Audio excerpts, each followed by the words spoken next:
มิลียังเฮียนอยู่บ่แล้วจบละยังเฮียนอยู่เฮียนห้องใดล่ะต่อไปมห้าโอ้หากับโมฮะมิลีโอ้โหงามทุกคนอยู่บ้านผาสงบมีแฟนหรือโสดยังโสดโอ้แมนแถบ่เนาะหรือว่าตัวเบาแพงมาทุกคนโอ้ผู้บ่งามมิลีอยู่บ้านผาสงบกราบสบายในหมดทุกคนเนาะคลิปนี้จะพาทุกคนไปชมบรรยากาศที่ว่าตัวเมืองไซสมบูรณ์หรือว่าตัวเมืองอนุวงศ์เนาะแกงไซสมบูรณ์ทุกคนเลยจะเป็นอะไรบรรยากาศย้ำแรงแบบนี้เนาะคิดไปทายทุกคนในเบื้องในชมในนำกันก็ค่อนข้างจะมีหมอกหรือมีเฟือทุกคนจะว่ามือลงมาเลยอันนี้จะเป็นบ้านเฮือนของประชาชนอยู่แถวนี้ทุกคนก็จะเป็นผู้เป็นผาไปเลยนะอยู่อ้อมหอบเลยอ๋อเย็นเพลินตัดหญ้าตัวงัวเนาะ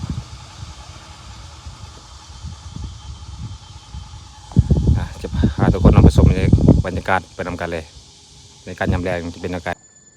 บรรดาตัวเมืองอนุวงศ์จะเห็นใกล้ๆเลยจะเป็นบรรยากาศยำแรงโอ้งามทุกคนเนาะว่าทัวร์เมืองตัวเมืองอนุวงศ์จะได้เห็นอยู่ว่าใกล้ๆเป็นตึกอาคารบ้านเฮือนของประชาชนโอ้บรรยากาศดีวันนี้เนาะก็ถือว่าอากาศดีทุกคน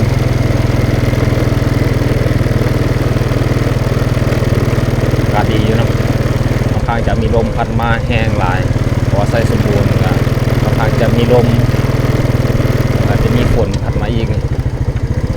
อากาศค่อนข้างจะมืดหลายอันนี้เป็นหอจารึกเนาะเกี่ยวกับบรรพบุรุษในการต่อสู้ในสงครามว่าในประเทศหอพิพิธภัณฑ์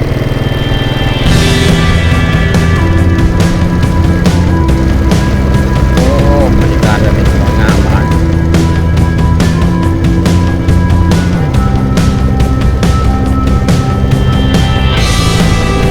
เดี๋ยวจะไปสถานที่นี้นะใช่ทุกคนในเมืองจะชมกัน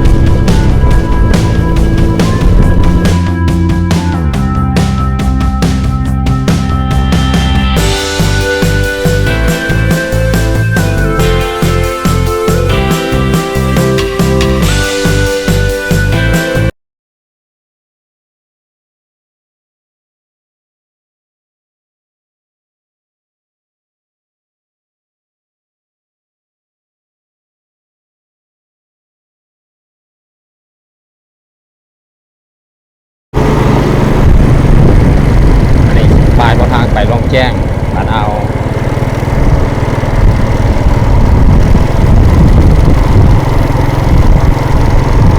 เส้นทางมันจะโค้งอิดอาจจะสุดทางทำอนุวงศ์มาอัปเดตสถานการณ์ในมื้อนี้แต่ว่าเด็ดหลายคลิปแล้วเนาะแต่ว่าหลายวันจะบริท้ายวันนี้จะมาท้ายเดี๋ยวจะไปท้ายจะทำอนุวงศ์เบิ้งมันจะเป็นยังไงเนาะ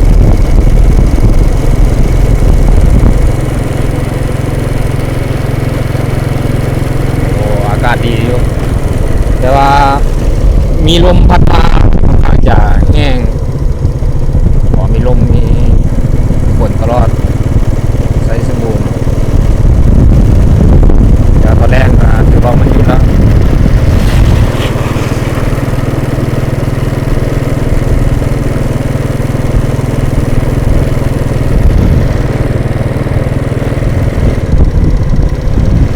จะข้ามครัวมันจังนี่ไปเลย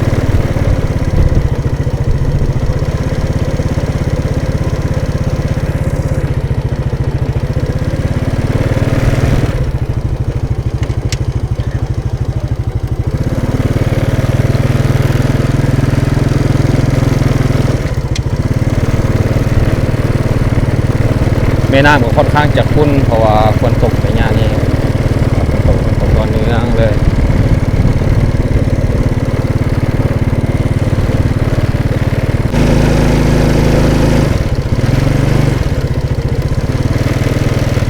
โอ้จะเป็นกลางนาทุกคนนะจะเป็นวิวกลางนาเป็นภูเขาโอ้งามเลยจากนี้นะเขากำลังตั้งต้นว่างาม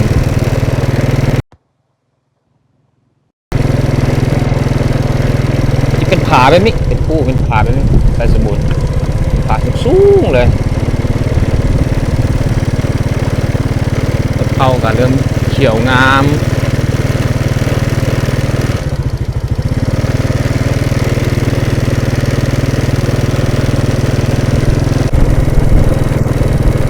ขี่ไปบ้างเนาะทุกคนเนาะก็ถือว่าอากาศแจ่มใสดี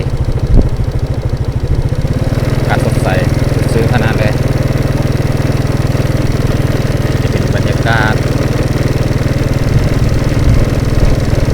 แทบแต่ว่าตัวเมืองอนวง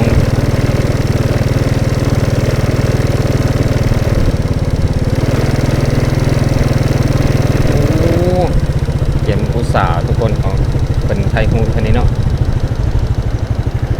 โอ้สบายดีไอ้ขอสัมภาษณ์ได้บ่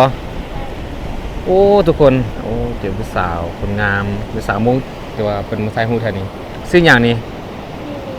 ฮะมิลีโอ้อยู่ไซสุบุญนี่บ่อยู่เมืองนั้นเมืองอนุวงศ์นี่บ่อยู่เมืองอนุวงศ์นี่แม่นบ่อยู่บ้านอย่างอยู่เมืองอนุอยู่บ้านพาสงบบ้าทุกคนเพิ่นมาถ่ายรูปอันนี้เป็นน้องบ่เป็นหมู่บ่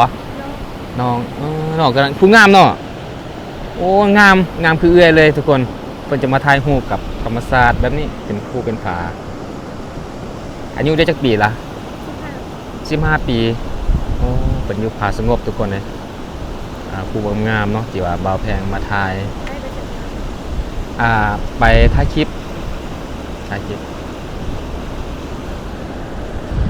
มันจะมาถ่ายรูปทุกคนนะสาวมงเนาะอ๋อมือกองได้นี่เนี่ยทุกคน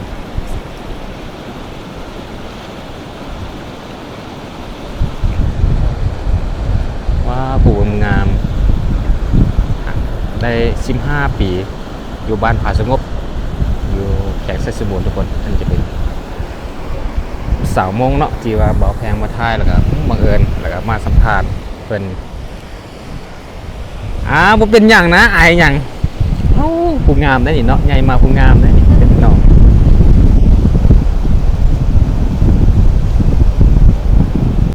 มิลียังเฮียนอยู่บ่แล้วจบละยังเฮียนอยู่เฮียนห้องใดล่ะโอ้หากับม.5 มิลีโอ้ผู้งามทุกคนอยู่บ้านผาสงบมีแฟนหรือโสดยังโสดโอ้แมนแถบ่เนาะหรือว่าตัวเบาแพงมาทุกคนโอ้ผู้บ่งามบิลลีอยู่บ้านผาสงบไอ้น้องบิลลี่เด้อยู่ห้องนั่งละอยู่ม.3อ๋อน้องบิลลี่กับผู้งามได้จักปีละฮัน12-13 ปีโอ้โดยภูมิงามมันจะมาถ่ายรูปกับแม่น้ำกับธรรมศาสตร์ว่าเป็นผาเป็นวิวงามเนาะไซสบูรณ์วิวงามดีงามเจ้าก็งามได้นี่นะประทันมีแฟนทุกคนยังโสดบิลลี่เนาะ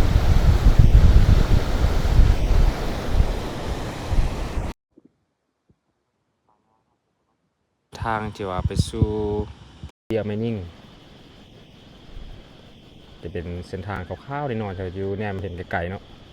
แต่เพิ่นก็บ่ทันได้เปิดจะว่าเป็นเรื่องท่องเที่ยวเพิ่นว่าเส้นทางแล้วก็แปลงทางก็ช่วงหน้าฝนแด่ช่วงนี้เดี๋ยวอีกบ่เกินปีนี้หรือปีหน้าเพิ่นก็สิสร้างสำเร็จก็สิเปิดทางการเนาะที่ว่าให้ผู้คนไปสัมผัสภูเบียร์เป็นภูที่สูงที่สุดในประเทศลาว 2,820 เมตรทุกคนเลยมีแห่งเดียวที่ว่าในไซสบูรณ์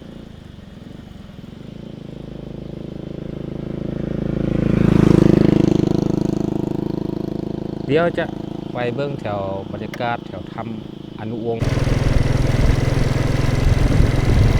จะออกไปตามเส้นทาง วงศ์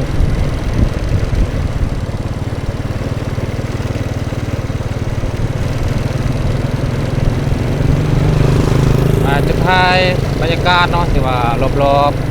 ๆตัวเมืองตอนนี้อากาศจะประมาณนี้ทุกคนหลังจากที่ว่าฝนตกน้อยๆตอนเช้าตอนแรงมาก็เห็นให้จะว่าฝ่าบดเนาะจะค่อนข้างจะบ่มีแดดนะในไซสมบูรณ์เรามีการจัดใส่โอ้ข้างหน้าจะเป็นอาหารเนาะโอ้เห็นรถหลายๆคันเลยที่ว่ามาท่องเที่ยวมาดินในมื้อนี้อาหารวีซ่า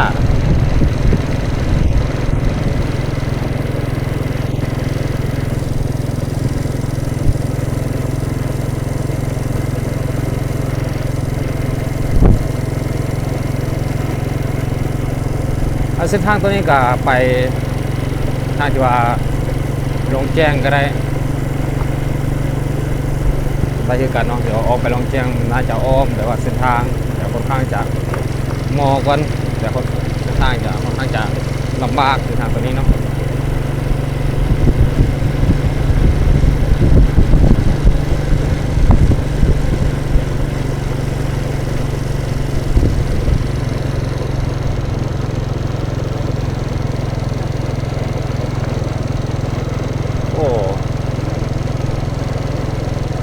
เพื่อปกคลุมเลย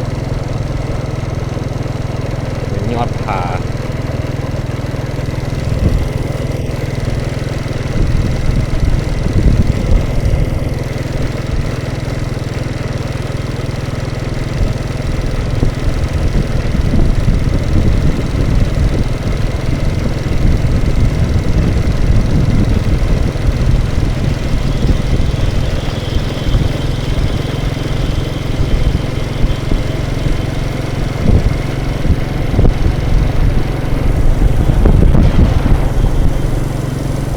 ทางด้านนี้เพิ่นจะปลูกสาลีนี่นะ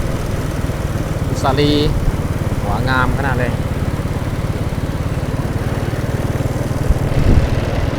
ไม่นานทางจะไหลเชี่ยว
จะมีการที่ว่าปลูกสร้าง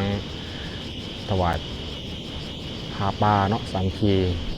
มอบที่ดินที่ว่าสร้างวัดไม้ทุกคนเลยเพิ่นจะมีเอาตาดินแล้วก็มีจะสร้างที่ว่าเป็นวัดไม้เนาะขึ้นมาโอ้น่าจะสร้างที่แท้บริเวณแท้ทำอนุวงศ์นี่ละทุกคนถ้าว่าบ่ผิดเนาะมันจะปลูกสร้าง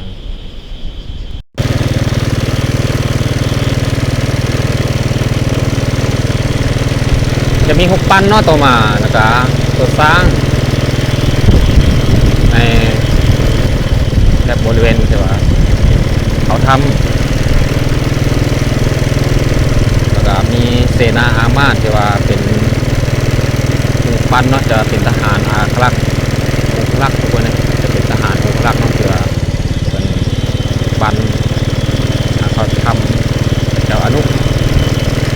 เป็นส่วนสาธารณะโอทำจะเข้าไปทางด้านในทุกคนเนี่ยแต่ว่าเบาแพงจากเขาเนาะแต่ว่ามันค่อนข้างจะมืดเนี่ย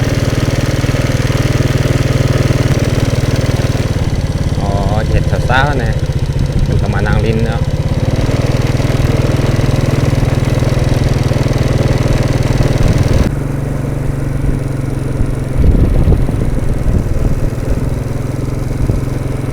มันจะเป็นสวนเป็นทุ่งหญ้าให้เป็นงัวหญ้าหวานเนาะแต่บริเวณนี้โอ้เป็นสวนหญ้าหมดเลย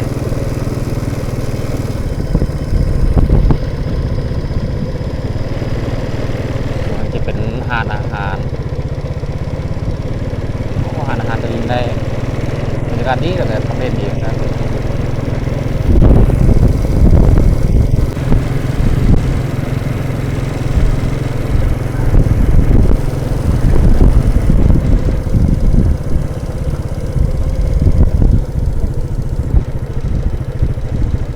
คือตกตอนแรกนะค่อนข้างจะเย็นหลายแต่ว่ามีลมตลอดเลย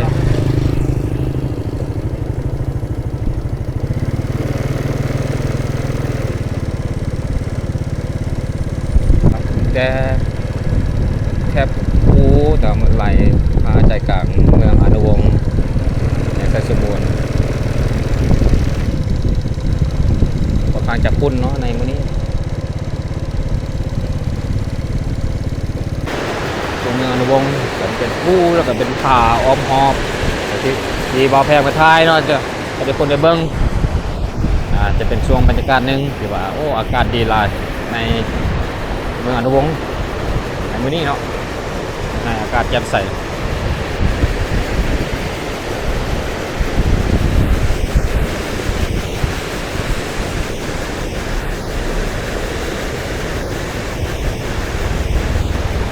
ที่เห็นแสงแดดเนาะจะว่า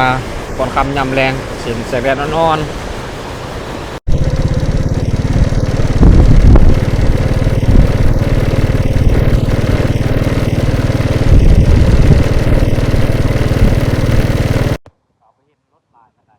การสัญจรไปมาเนาะจะว่าเพราะว่าผมตรงเมืองที่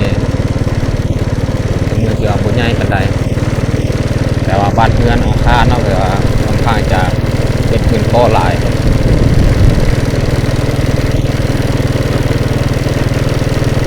เส้นทางใหญ่อยู่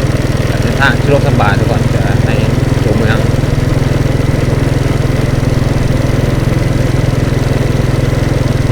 ที่เห็นสาวโมงมาทุกคนเลยว่าในการแต่งกายมันจะมักไปถ่ายรูปกับแก้มน้ำเหมือนกับธรรมชาติเพราะว่าวิวงามยามแรงก็นี่เห็นหลายคนเลยไป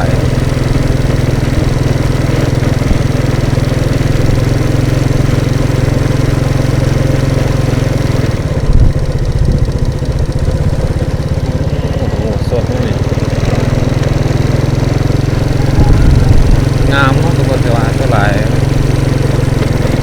น้องจะมาเลี้ยงสัตว์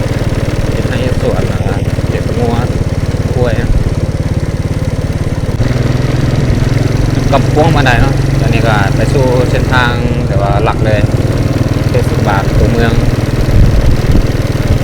เส้นทางหลวง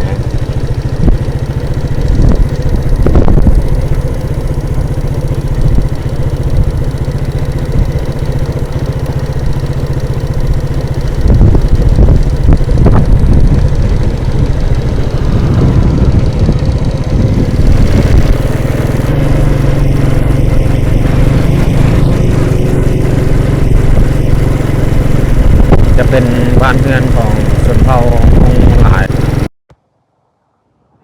โอ้อันจะเป็นตลาดแรงทุกคนเป็นมาวางขายแล้วก็มาซื้อหลายอย่างในตลาดตัวนี้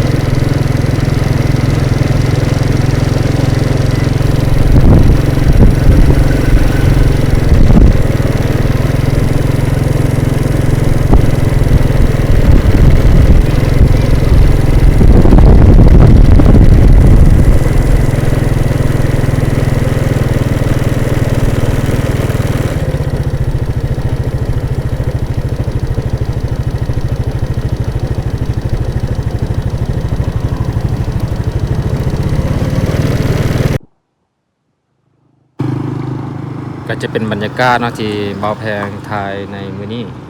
ก็เป็นบรรยากาศจะว่าตัวเมืองอนุวงศ์หรือว่าตัวแข็งไซสมบูรณ์เนาะที่ว่ามาไทยทุกคนได้เบิ่งได้ชมไปนำกัน แต่ว่าในมื้อนี้ก็ค่อนข้างจะมีอากาศแล้วก็มีลมพัดมาค่อนข้างอากาศแจ่มใสดีคิดว่าฝนจะตกเนาะแต่ก็มีแสงแดดอ่อนๆยามแรงการที่จบคลิปเพียงเท่านี้ทุกคนเนาะที่ว่ามารับชมคลิปพอแพงอย่าลืมเนาะกดไลค์กดแชร์กดคอมเมนต์กดติดตามเพื่อเป็นกำลังใจคลิปต่อไปเนาะต่อไปก็ขอว่าสวัสดีพอกันในคลิปหน้า